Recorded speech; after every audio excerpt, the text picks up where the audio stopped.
Assalamualaikum warahmatullahi wabarakatuh. Sampurasun kasadayana wasta abdi Desi Komalasari NIM hiji 802 hiji 02 ti kelas 5B PGSD.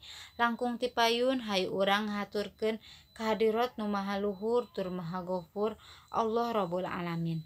Anu tos maparinan rahmat kali ihnayahna sangkan urang masih dipaparinan kasehatan sareng kabagjaan. Alhamdulillah urang tiasa ngalaksanakeun perkuliahan sanajan henteu tiasa paamprok jonghok patepang rarai kusabab ayana wabah virus corona anu mudah-mudahan eta wabah teh cing enggal-enggal teu aya supados urang tiasa kempel deui sasarengan sapertos biasana.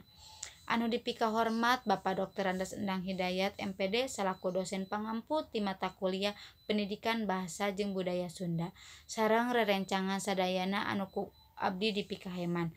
Tina kesempatan ieu abdi bade ngadugikeun biantara ngeunaan atikan pendidikan di tengah wabah virus corona. Di zaman kiwari teh pendidikan penting pisan. Kusabab dina pendidikan yen urang wanoh kana hiji ilmu, kualitas jelemana ningkat sareng ngamajukeun bangsa urang supados teu katinggaleun ku bangsa anu sanesna. Ku ayana pendidikan urang teh tiasa sareng ngarti. Pendidikan oge jadi rencana urang kaharupna bade janten naon. Kumeunangna ilmu tina pendidikan urang tiasa sareng gampang miboga karir atawa urang tiasa neangan pagawean anu dicita-citakeun ku urang. Carana nyaeta diajar anu junun sanajan urang henteu tiasa ngaregepkeun guru ku cara langsung. Nu bener jeung anu mibanda akhlak atikan kunci utama pikeun kahirupan pribadi, keluarga, bangsa sareng agama. Sabab dunia atikan bakal bisa ngawujudkeun norma jeung kualitas hiji bangsa. Atikan mangrupakeun hiji cara ngawujudkeun akhlak anu mulia sareng sae. Pendidikan di Indonesia ku ayana virus corona mangrupakeun dampak ayeuna urang diajar ku cara online di bumi masing-masing.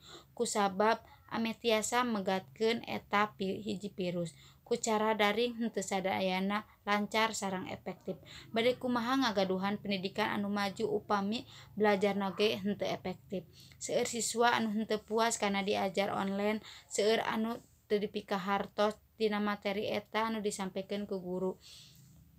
Siswa seueur anu males, seueur anu alim deui belajar. Ku kituna yen ayana belajar di bumi teh tiasa urang potensi urang diasah sapertos leuwih maju, tapi malah janten stres ka siswana. Manfaat dina belajar online nyaeta ayana silaturahmi guru sareng para sepuhna. Ngajaga silaturahmi guru sareng sepuh ku cara komunikasi dina WA sareng sajabana.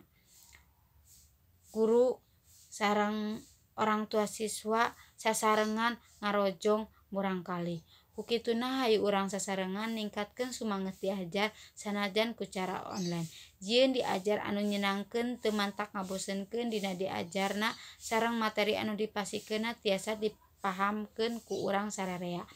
Mung sakitu biantara ti abdi anu kusipados didugikeun hapunten bili aya cariosan sareng tingkah anu kirang marenah salami ngadugikeun biantara ieu. Hatur nuhun ka Bapa sareng karerencangan anu tos ngadangukeun biantara ti abdi. Mudah-mudahan aya manfaatna sareng tiasa dijadikeun evaluasi husuna kanggo diri abdi supados leuwih sumanget dina diajarna. Wabillahi taufiq wal hidayah. Wassalamualaikum warahmatullahi wabarakatuh.